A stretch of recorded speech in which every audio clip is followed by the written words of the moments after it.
Bonjour et bienvenue dans la chaîne Mathématiques Sciences. Aujourd'hui, je vais vous présenter et expliquer une nouvelle vidéo qui est une vidéo exercice sur comment construire le patron d'un cône de révolution. Alors donc là, voici le cône de révolution dessiné en perspective avec les mesures que l'on connaît pour l'instant. Ok. Donc là, à partir des données et des mesures données sur la perspective carrière, on nous demande donc de construire le patron de ce cône de révolution. Donc tu peux mettre ta vidéo en pause pour construire ce patron de cône de révolution. Sur ce donc, correction. Alors donc là, juste pour t'embêter, et là tu te doutais bien qu'à un moment donné, il fallait que je t'embête un peu.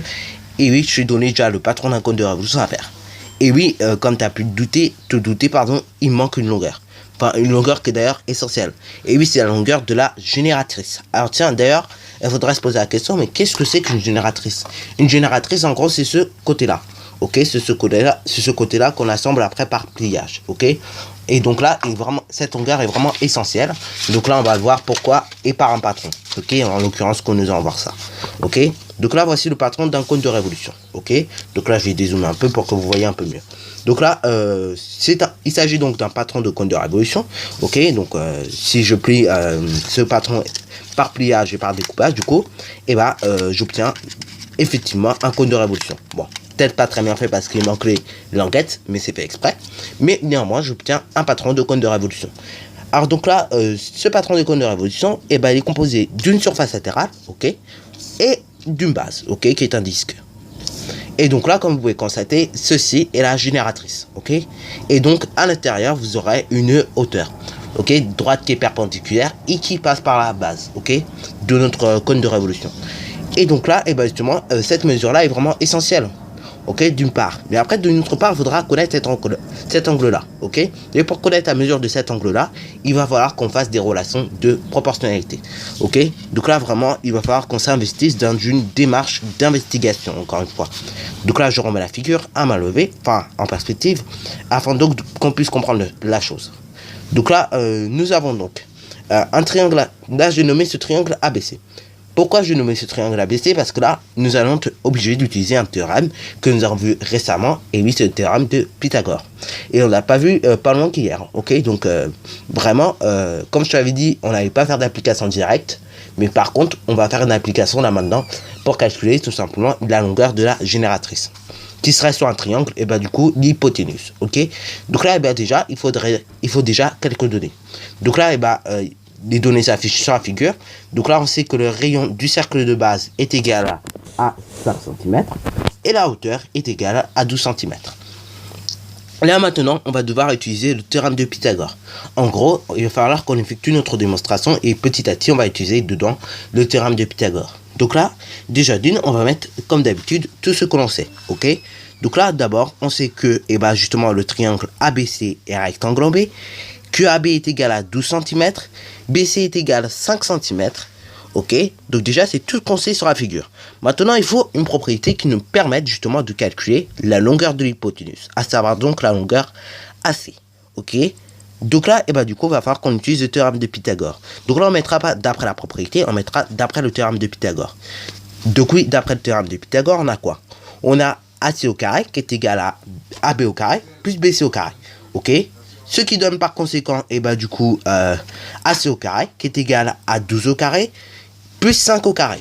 On décompose, tout simplement cela. Et donc, du coup, quand on décompose cela, ça fait 144 plus 25, ok. Et donc, ça nous donne 169. Et donc là, maintenant, ce qu'il nous reste à faire, c'est à déterminer la racine carrée de 169. Et donc là, pour la déterminer, on va utiliser le tableau des carrés parfaits. Voici donc le tableau des carrés parfaits.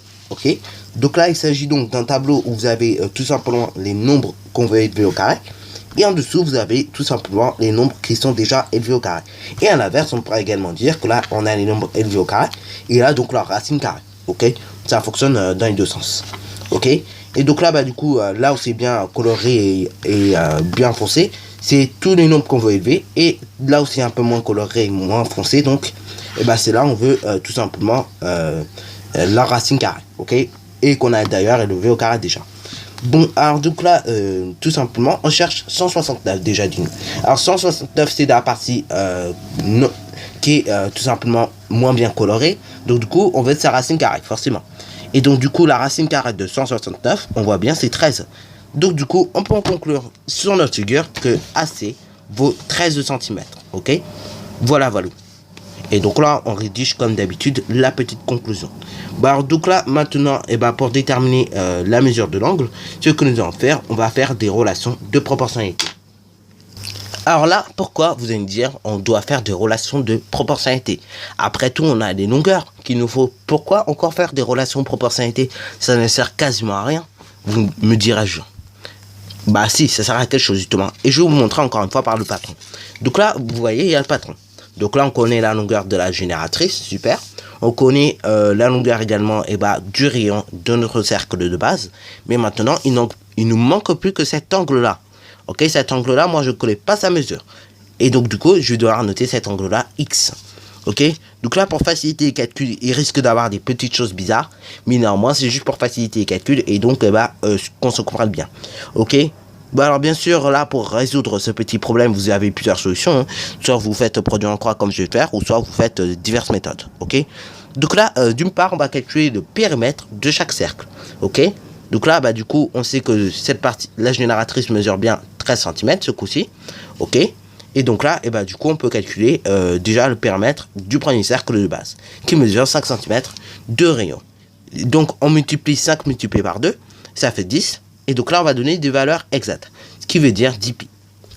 Là, pareil, du coup, on a le rayon de la génératrice.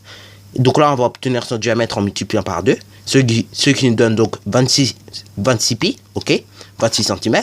Et du coup, vu qu'on veut une valeur exacte, ça donnera 26 pi. Sur le 26 pi, en dessous, je vais mettre la plus grande mesure d'angle, 360 degrés, ok. Et donc là, maintenant, il ne reste plus qu'à effectuer le produit en croix suivant. Donc on multiplie diagonale comme nous fait penser le signe multiplié. Donc on fait 10 pi multiplié par 360. On obtient donc 3600 pi, ok. Et après on divise donc par 26 pi, ok. Et donc du coup on obtient que x est égal à environ 138 degrés. Environ, ce n'est qu'une valeur approchée. Donc là du coup ça fait 138 degrés. Voilà, voilà. Bon alors là, si je trouve et tout que vous comprenez pas un truc, surtout dites-moi parce que c'est vrai que les constructions de cônes ne sont pas faciles. Alors donc là, si vous comprenez pas un truc, franchement, dites-moi tout de suite. Comme ça, au moins, ça évite les critiques et au moins, vous comprenez plus rapidement. Enfin, je vous ferai l'explication bien détaillée s'il faut. Ok? Donc là, c'est parti mon kiki. On va tracer le cercle de base qui mesure 5 cm de rayon. Ok, donc là je prends mon compas et je l'ouvre à un écartement de 5 cm. C'est parti mon kiki, comme vous pouvez le voir à l'écran. Voilà, voilà. Une fois que j'ai ouvert mon compas à un écartement de 5 cm, du coup je trace mon cercle de base. Voilà, voilà.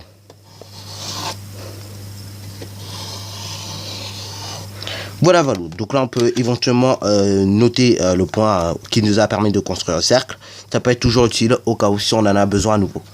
Et donc là, ce que nous devons faire maintenant, pour créer le deuxième disque qui va créer la surface latérale, du coup, on va aller se positionner sur un point du cercle au hasard, ok. Et donc là, pareil, on reporte une longueur de 13 cm entre le point du cercle et en dehors du cercle.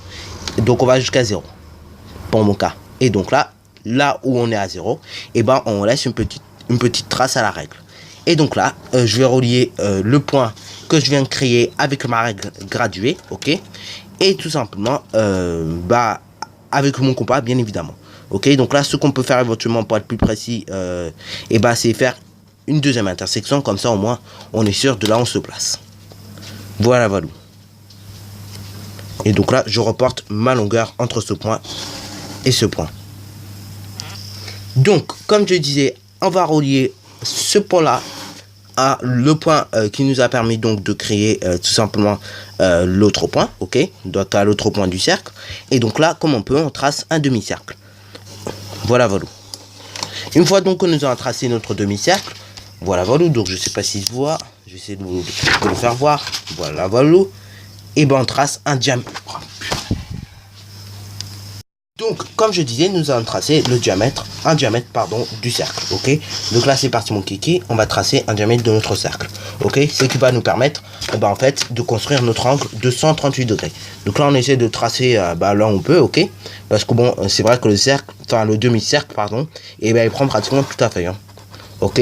Donc là, on trace un peu, hein. Voilà. Ensuite, à partir de ce diamètre, on va construire à l'aide du rapporteur un angle de 138 degrés. Voilà. Et donc là, une fois que j'ai construit mon angle de 138 degrés, il me reste plus qu'à prendre ma règle et à relier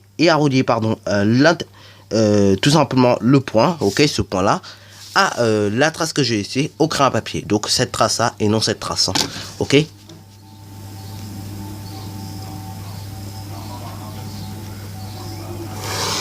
Voilà. Et donc là, je viens donc de tracer mon patron fini, ok. Bon, maintenant, il ne reste plus qu'à mettre des languettes, ok. Donc, on va mettre une ici afin de bien fermer le cône au niveau des surfaces latérales. Voilà. Et après, on va mettre tout le long de notre surface, de notre base, ok. Donc, c'est parti mon kiki pour insérer donc nos languettes. Et après, il ne reste plus qu'à découper et à coller donc notre cône de révolution afin donc d'obtenir un beau cône. Voilà. Donc voici le patron de notre cône de révolution découpé. Maintenant, il ne reste plus qu'à plier le patron et donc à assembler notre solide. C'est parti mon kiki. Voilà. Donc le cône de révolution plié. Maintenant, il ne reste plus qu'à assembler et donc on verra un beau cône.